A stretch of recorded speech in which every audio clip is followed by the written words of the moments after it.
हम सिवान के वरिष्ठ समाज सेवी जिला अध्यक्ष वीआईपी पार्टी सिवान बड़े भाई श्रीनिवास यादव जी को हम नामित करते हैं। संचालन के लिए एक मुखिया की आवश्यकता होती है और हम लोगों ने अपने 20 से बड़े भाई को इस कार्यक्रम की अध्यक्षता मुखिया के रूप में हम लोग चयन किए हैं। आप इस कार्यक्रम के मुख्य अतिथि भी हैं। इस क्रम में आगे विशिष्ट अतिथि के रूप में हम लोग के बड़े भाई राष्ट्रीय जनता दल के नेता समाज सेवी आदरणीय दरोगा खान जी उपस्थित हैं। विशिष्ट अतिथि के रूप में आपका भी हार्दिक अभिनंदन है। इस कार्यक्रम के स्वागत अध्यक्ष श्री मालिक साहब जी हैं, आपका भी हार्दिक अभिनंदन है। अपने अवनीत क्लासेस कोचिंग सेंटर के माध्यम से शिक्षा की ज्योति जलाने वाले शिक्षक साथी अवनीत सर का भी हार्दिक अभिनंदन बंदन है। हम सिवान में विगत कई सालों से कवि सम्मेलनों में आपके साथ कविता पाठ करने का अवसर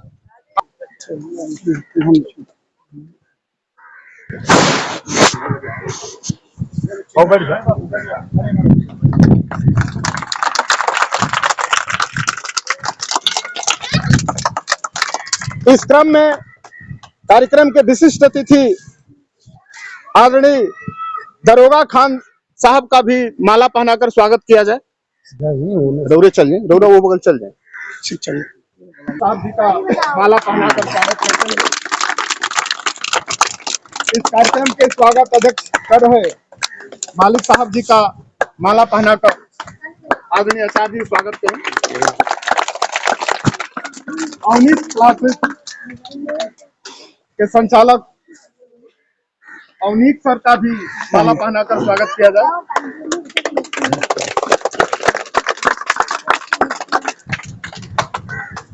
और सिवान के कहा जाता है कि संवेदना के कवि वर्तमान में सचिव वीआईपी पार्टी सिवान आदरणीय दिनेश्वर राम जी का माला पहनाकर स्वागत करने के लिए मेरा अनुरोध है कि आदरणीय आप माला पहनाकर स्वागत करें। इस क्रम में सर का स्वागत किया जाए। और अग्रज भ्राता श्री गोरख यादव जी प्रखंड अध्यक्ष हैं वीआईपी पार्टी गुरियाकोटी, आचार्य जी द्वारा माला पहनाकर स्वागत किया जा रहा है। जोरदार एक बार ताली बजाएं आप।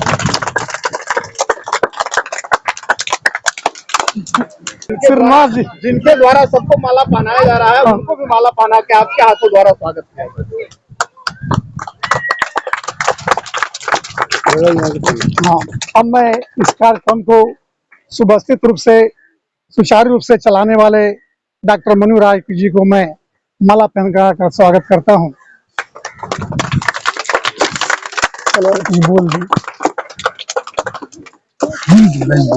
और तमाम सामाजिक कार्यों में आप नियमित रूप से सक्रिय रहते हैं। आपका भी इस मंच के तरफ से हार्दिक अभिनंदन है। और आचार्य जी से मेरा आग्रह है कि असगर साहब का माला पहनाकर स्वागत किया जाए। अस्सलाम वालेकुम।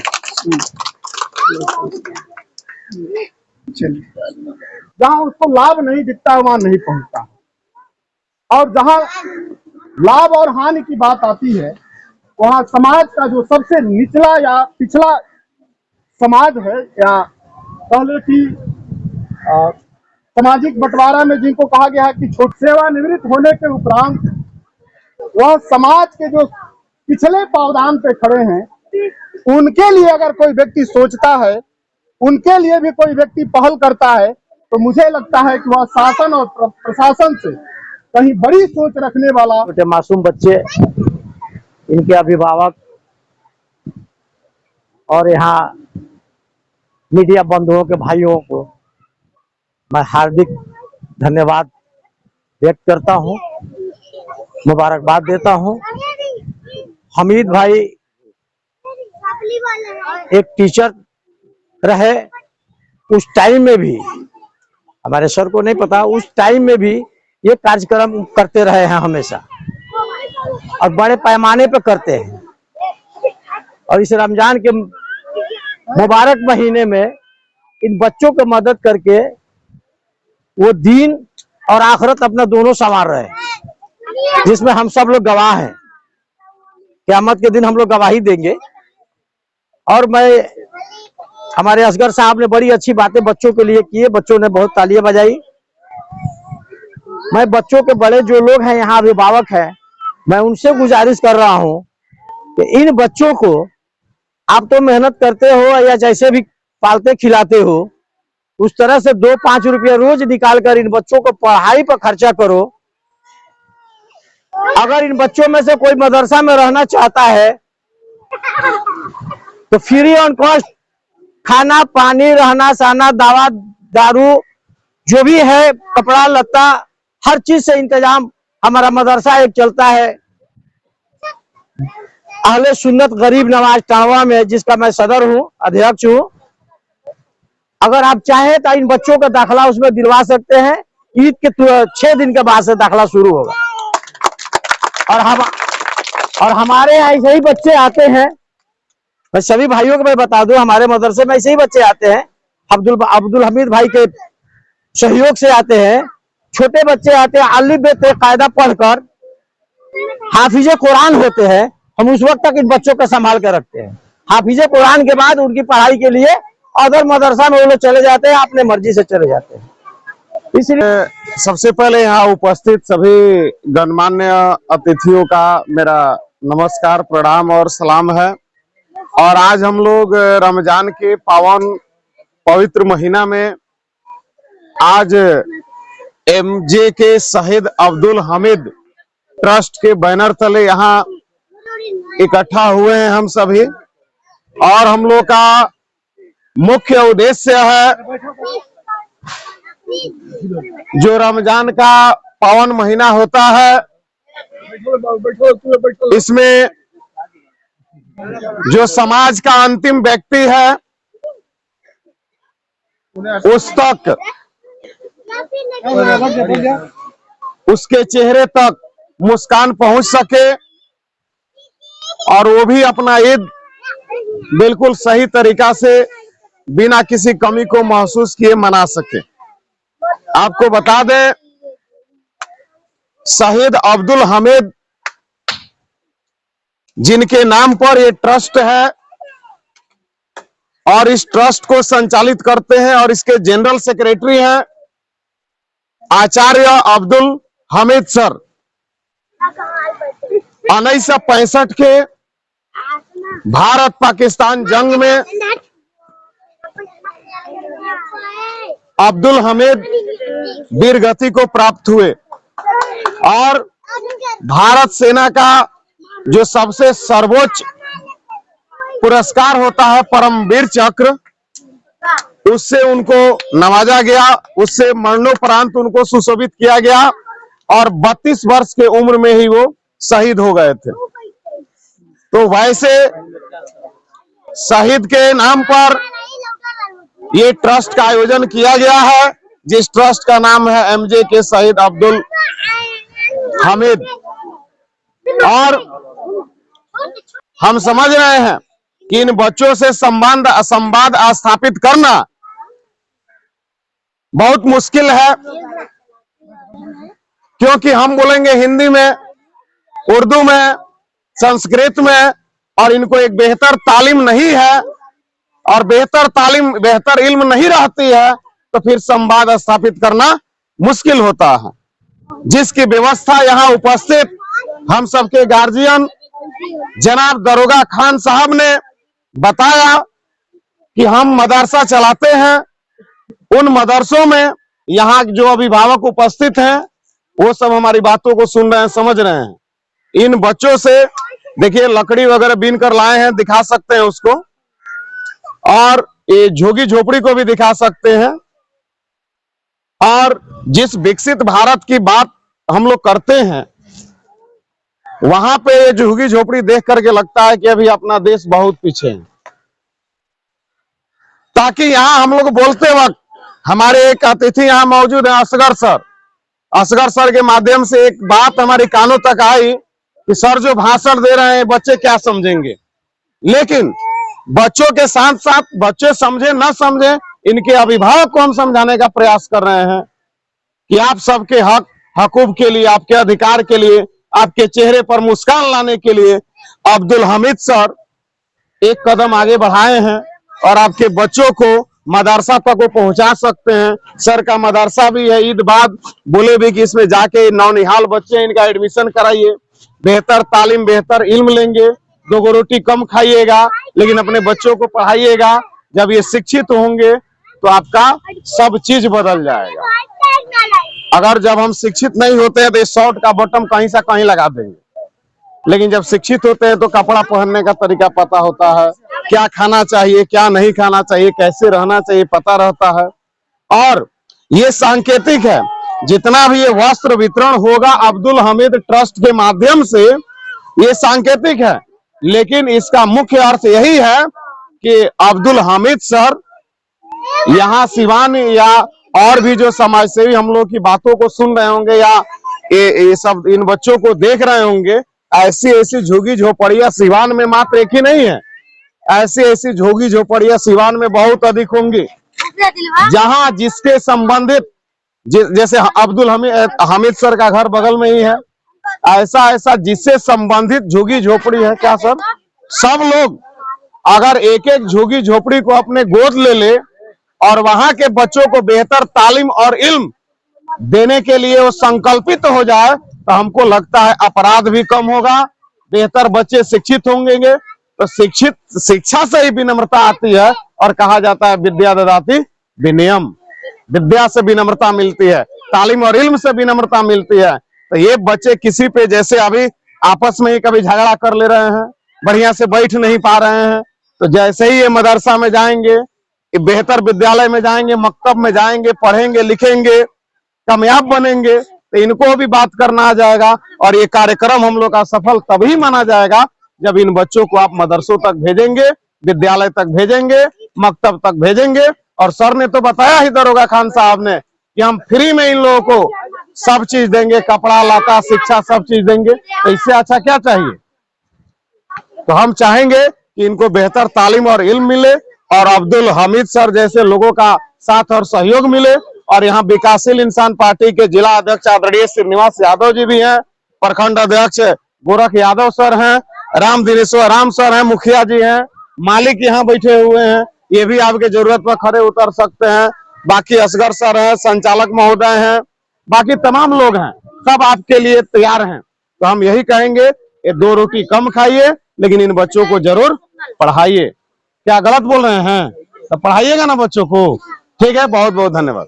अब्दुल हमीद साहब जी, इस कार्यक्रम में उपस्थित समाज सेवी राजद नेता दरोगा खान जी, पार्टी के प्रधान महासचिव अनिल सर जी, पार्टी के सम्मानित सदस्य राम आशीष कुशवाहा जी, जिला के सचिव लाल बाबू कुशवाहा जी, राम दिनेश्वर जी, जिला उपाध्यक्ष गोरख यादव, प्रखंड अध्यक्ष गोरिया कोठी, और हम लोग के शांति समिति के और समाज सेवी असगर जी, डॉक्टर साहब, और मंच के संचालन कर रहे साथीगण और यहाँ उपस्थित तमाम बच्चे माताएं बहनों, मैं सभी को इस ट्रस्ट के माध्यम से हार्दिक अभिनंदन और स्वागत करता हूं। आज निश्चित तौर पर हमारे अब्दुल हमीद साहब ने दूसरी कार्यक्रम में हमको अवसर मिला, प्राप्त हुआ आने के लिए। एक बड़ारिया में एक कार्यक्रम हुआ था बरौनी में, वहां भी छोटा, और आज भी रमजान के पवित्र महीना में तकिया पर वितरण करने का अवसर प्राप्त हुआ। हमको दिन याद है, वो समय याद है कि तकिया के नाम सुना जाता था, हम लोग कहते थे कि सिवान में तकिया किधर है, इसलिए कि जो रास्ता बना है ये रास्ता नहीं था। इस समय एक नाला बहुत बढ़ रहा था और कभी भविष्य में कोई नहीं सोचता था कि इसमें रास्ता ज्वाइंट हो सकता है। बाकी आज देखिए इस मोहल्ला में आज चारों ओर 4 चक्का जाने के लिए व्यवस्थित हो गया है। और कहीं ना कहीं जिस मोहल्ला को लोग बहुत अच्छी तरह से जानते थे कि यहाँ शिक्षा के बहुत अभाव है, तब बहुत लोग शिक्षित भी इस मोहल्ला में बसने का काम किए हैं। आदमी के रहन सहन से परिवर्तन होता है। आज अब्दुल हमीद साहब यहाँ नहीं रहते, तो हमको लगता है कि ये कार्यक्रम नहीं लगता। ये निश्चित तौर पर बगल में डॉक्टर साहब भी है। हमको याद है कि एक घटना घटा था तकिया में, शायद यहाँ इसी में के कोई व्यक्ति था जिसका घटना घट गया था, गोली मार दिया गया था और उसको पहचान नहीं हो पा रहा था। तो उसको हमको लगता है कि मैरो में एक्सीडेंट हुआ था और तकिए में उसका एड्रेस था जिसमें पप्पू यादव भी उसमें आए थे। तो निश्चित तौर पर तकिया उस समय भी बहुत प्रचलित हो गया कि एक्सीडेंट हुआ था ट्रक में जाके। हमको नया साल के अवसर पर लड़का सब गया था उत्तर प्रदेश में और उधर से आने के क्रम में इस तरह की घटना घट गई थी। बाकी निश्चित तौर पर जो हमारे अस्कर साहब और नीत साहब दरोगा जी ने कहे हैं कि आप अपने बच्चे को तालीम देने के लिए, पढ़ने के लिए अगर आवश्यकता महसूस हो तो हमारे मदरसा में भेजने का काम करे। बाकी सरकार का भी नियम है कि आप जनरल भी स्कूल में पढ़ना चाहते हैं तो सरकार भी आपको पढ़ाने के लिए तैयार होती है। मैं निश्चित तौर पर बता देना चाहता हूं कि जो सरकार है, जो व्यवस्था है वर्तमान के समय में, इसके तहत आप पर पूरा ध्यान नहीं दिया जाता है। बाकी 2025 के जो चुनाव में इंडिया गठबंधन की सरकार बनेगी, मुकेश सहनी और तेजस्वी यादव जब चीफ मिनिस्टर बनेंगे, ये झोपड़ी जो झुग्गी झोपड़ी है जिसको माहौल में परिवर्तन करने का व्यवस्था करने का काम करेंगे।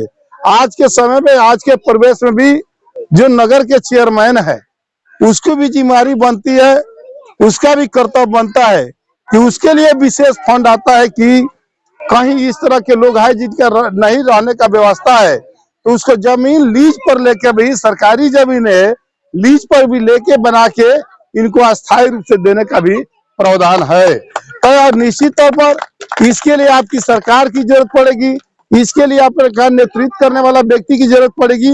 और नेतृत्व करने वाला व्यक्ति, सरकार का व्यक्ति तभी हो सकता है जब आप में क्षमता होगा, बुद्धि होगा कि हम मतदान किसको कर सकते हैं।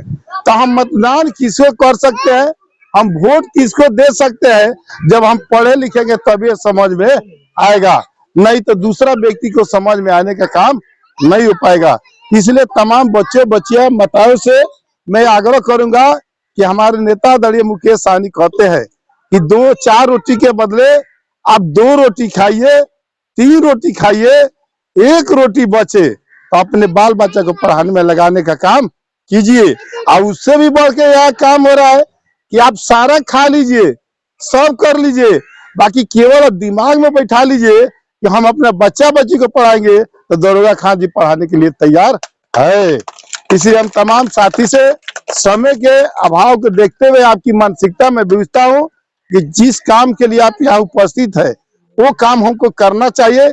इसलिए कि रमजान के महीना है, हम लोग को भी कई जगह अफ्तारी में जाना है, समय के अभाव है। अब हम चाहेंगे कि हमारे सचिव महोदय जी अब कार्यक्रम को वितरण में बढ़ाया जाए और अपने विचार व्यक्त करें।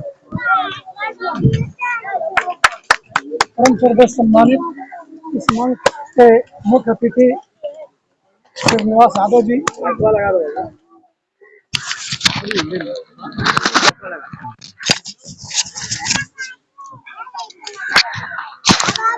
परम श्रद्धेय सम्मानित इस मंच के अध्यक्ष श्रीनिवास यादव जी, वीआईपी पार्टी के जिला अध्यक्ष दरोगा खां जी, जो एक वरिष्ठ समाज सेवी हैं और राजद कार्यकर्ता हैं, अवनीत बाबू जो एक कोचिंग चलाते हैं, जिनके कोचिंग से एक लड़की सिवान में टॉपर की है,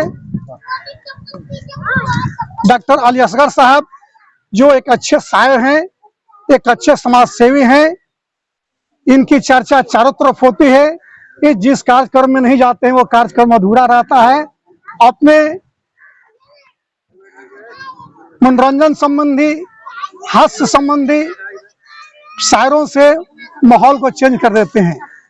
राम दिनेश्वर राम जी जो वीआईपी पार्टी के एक सचिव हैं, जो एक अच्छे उपाध्यक्ष भी हैं, लाल बाबू जी और हमारे बीच में बैठे हुए जिनको लोग मालिक साहब कहते हैं वो वास्तव में मालिक हैं।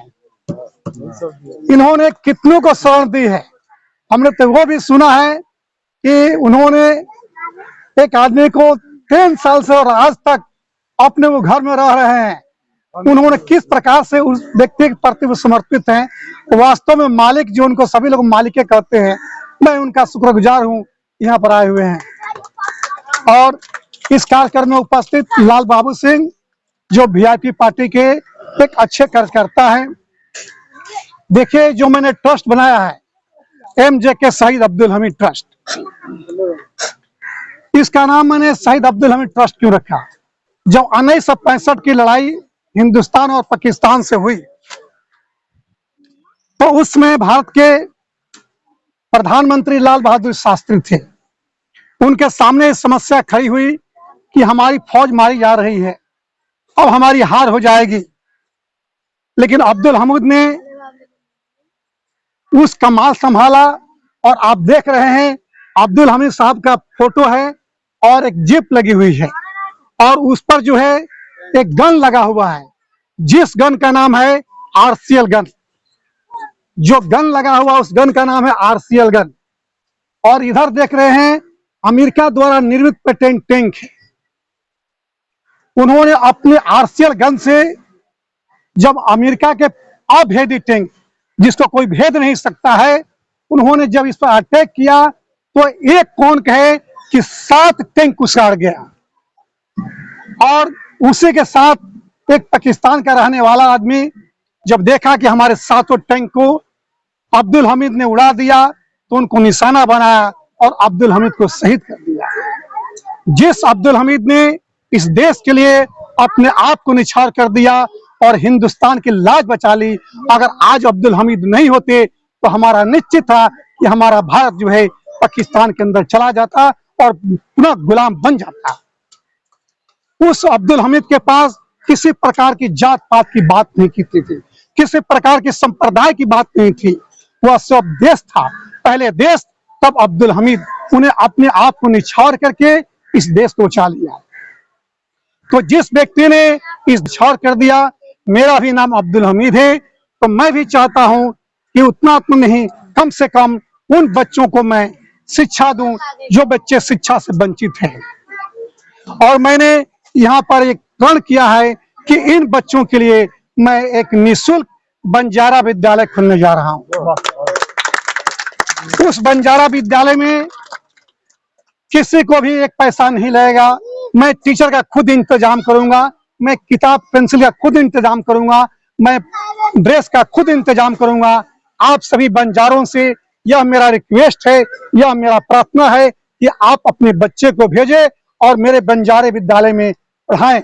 उसमें किसी प्रकार की आपकी दिक्कत नहीं होगी, क्योंकि कहा गया है कि शिक्षा जो है वो माँ की शेरनी का दूध है, जो पीता है वही धारता है। और शिक्षा के बारे में कहा गया है कि शिक्षा जो है वह बैकबोन है, वह रीढ़ की हड्डी है। अगर हमारी रीढ़ की हड्डी कमजोर हो जाएगी तो हमारा शरीर खड़ा नहीं हो सकता है। अगर हमारे पास एजुकेशन नहीं होगा, तो शिक्षा नहीं होगा, तो हमारी गिनती जानवर की समान होगी। तो आज मैं इन गरीब बच्चों को, जो मासूम बच्चों हैं, उनको